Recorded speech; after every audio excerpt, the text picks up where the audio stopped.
बेचारी सिया का चेहरा सूजा हुआ और आंखों से आंसू बह रहे थे। दीवार से सटी हुई कांप रही थी। योगेश का साया उसके ऊपर मंडरा रहा। दरवाजा बंद होता है, योगेश करीब आकर बोला, चिल्ला मत राजकुमारी, थाने में कोई नहीं सुनेगा। योगेश कभी बाल खींचता तो कभी थप्पड़ मारता। हद तो तब हो गई जब उसने हाथ कमर पर फेरा और बोला, तुम्हारी तरह की लड़कियां तो मेरी रातें रंगीन करती हैं। आज ये रात तेरी आखिरी बन जाएगी। सिया का दिल डर से कांप रहा था, लेकिन आंखों में आग थी। बैग में हाथ डाली और रिकॉर्डर चुपके से ऑन कर दिया। उसके आंसू बह रहे थे, लेकिन वह खुद से बात कर रही थी। आखिर कौन है ये सिया? पुलिस क्यों उसके साथ अत्याचार कर रही है?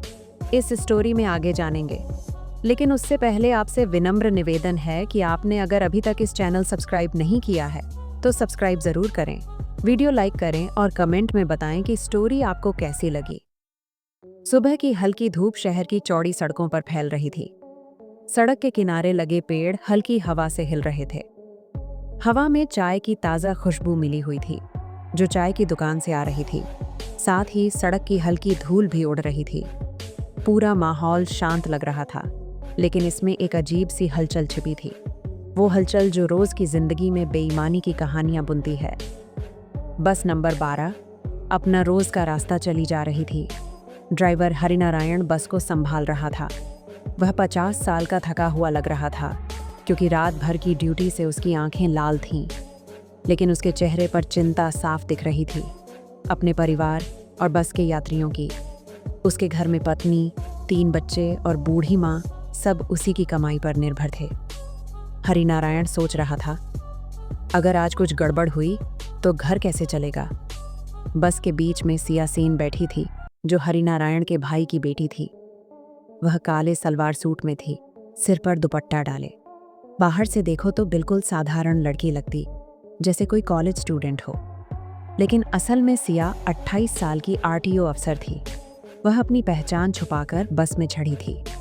उसके बैग में एक छोटा कैमरा और रिकॉर्डर था। सिया का मकसद था भ्रष्टाचार का पर्दाफाश करना। उसको शिकायत मिली थी कि इस रोड पर चलने वाले सभी वाहनों का बेवजह परेशान किया जा रहा है। वह जानती थी कि शहर में ट्रैफिक पुलिस वाले बिना वजह चालान काटते हैं, पैसे लूट रहे हैं। आज वह खुद को खतरे में डाल रही थी ताकि सच्चाई बाहर आ सके। सिया का मन शांत था, लेकिन आंखों में आग जल रही थी। हरिनारायण ने पीछे मुड़कर सिया से धीरे से कहा, बेटी सिया, सावधान रहना। इस मोड़ पर इंस्पेक्टर योगेश खड़ा रहता है। वह बिना वजह चालान काटता है, पैसे न दे तो बस जब्त कर लेता है और महिलाओं से भी बदतमीजी करता है। अगर आज मेरी बस पकड़ी गई तो मेरे परिवार का क्या होगा? मैं तो बस यही सोच रहा हूँ। सिया ने सिर्फ सिर हिलाया। वह बोली, चाचा जी, घबराओ मत, सब ठीक होगा। लेकिन अंदर से वह तय कर चुकी थी, हर बात रिकॉर्ड करेगी। बस मोड़ पर पहुंची। वहां इंस्पेक्टर योगेश और उसके 2 हवलदार खड़े थे। योगेश का चेहरा गुस्से से लाल था। उसकी आंखें छोटी छोटी, वर्दी पर सितारे चमक रहे थे। वह सालों से लूट मचा रहा था, इसलिए घमंडी हो गया था। हवलदार उसके पीछे हंस रहे थे, जैसे कोई मजाक चल रहा हो। अचानक योगेश चिल्लाया, बस रोक, अभी। बस को साइड में लगा। हरिनारायण का हाथ कांप गया। उसने ब्रेक दबाई और बस को किनारे रोक लिया। सभी यात्रियों में सन्नाटा छा गया और चुप हो गए। हरिनारायण ने जल्दी से कागज निकाले। लाइसेंस, परमिट सब उसके पास मौजूद थे। योगेश बोला, चल नीचे उतर, बस के सभी कागज दिखा। उसके जूते रोड पर खटखटाए। हवलदार भी उसके पास आ गए थे। योगेश ने हरिनारायण को घूरा और बोला, क्या बे, तेरे कागज तो ठीक है, लेकिन तूने गाड़ी को स्पीड में चलाया और स्पीड तोड़ी। 5000 रुपये दो, वरना बस सीज कर देंगे। हरिनारायण घबरा गया। सर, मैंने कोई रूल नहीं तोड़ है और मेरे पास इतने पैसे भी नहीं हैं। बच्चों की फीस बाकी है, प्लीज़ छोड़ दो। योगेश हंसा, लेकिन उसकी हंसी डरावनी थी। फिर उसकी नज़र सिया पर पड़ी। वह सिया को नीचे उतरने को बोला, अरे ये कौन है? अकेली लड़की बस में? नाम क्या है तेरा? कहाँ जा रही? सिया ने सिर झुकाया, सर बस स्टेशन। लेकिन योगेश रुका नहीं। वह और करीब आया। उसने हाथ सिया के कंधे पर रखे। शर्माओ मत, थाने चलो, मैं छोड़ दूंगा, लेकिन पहले मुस्कुराओ। उसके शब्द बहुत ही गंदे थे, उसकी सांसें बदबूदार थीं। सिया का दिल धक धक कर रहा था और अंदर से गुस्सा उबल रहा था, लेकिन वह चुप रही। उसने सोचा, यही समय है इसकी सारी हरकत रिकॉर्ड करने की। वह बैग में तुरंत हाथ डालकर रिकॉर्डर को चालू कर दिया। बस में हाहाकार मच गया। एक औरत ने फोन निकालकर वीडियो बनाने की कोशिश की। बूढ़ा आदमी खिड़की से चिल्लाया, ये क्या कर रहे हो, भगवान से डरो। छोटे बच्चे गर्मी की वजह से रोने लगे। योगेश ने सबको धमकाया, चुप रहो, मैं जो चाहूं कर सकता हूं, समझे।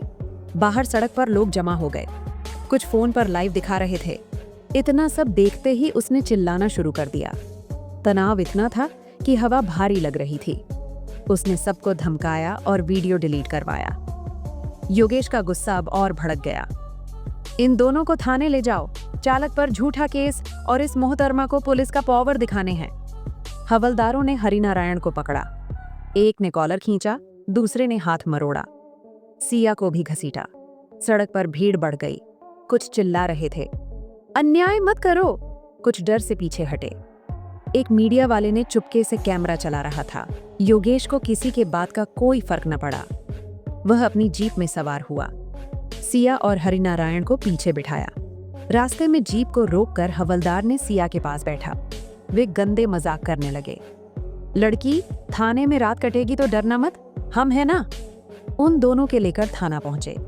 वहां अंधेरा और गंदगी थी।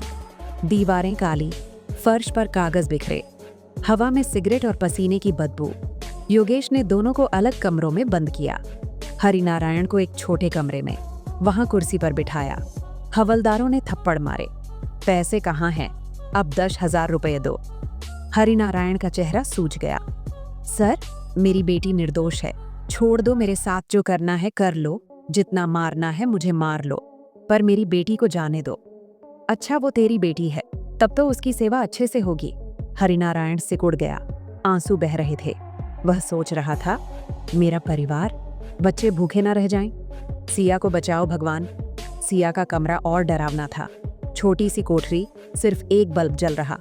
योगेश अंदर आया और दरवाजा बंद किया। अब बोलो, कौन हो तुम? बस में क्या कर रही? सिया चुप रही। योगेश ने थप्पड़ मारा। सिया तिल मिला गई और उसके गाल जलने लगा। जवाब दो। फिर वह और नीचता से पूछा। सिया के बाल खींचे, कमर पर हाथ फेरा और कपड़े खींचने की कोशिश की। चिल्ला मत, कोई नहीं सुनेगा। तुम्हारी तरह लड़कियां तो यहीं से सुधर जाती हैं।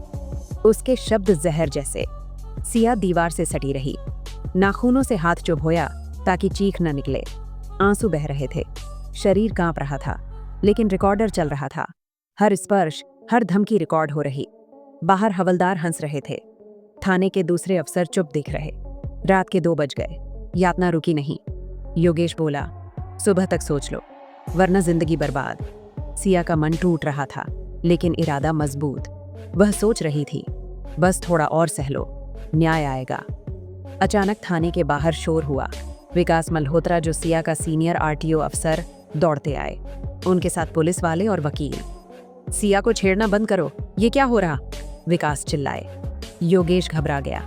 तुम कौन? मेरा केस है। लेकिन विकास ने सिया और हरिनारायण को बाहर बुलाया। सिया खड़ी हुई।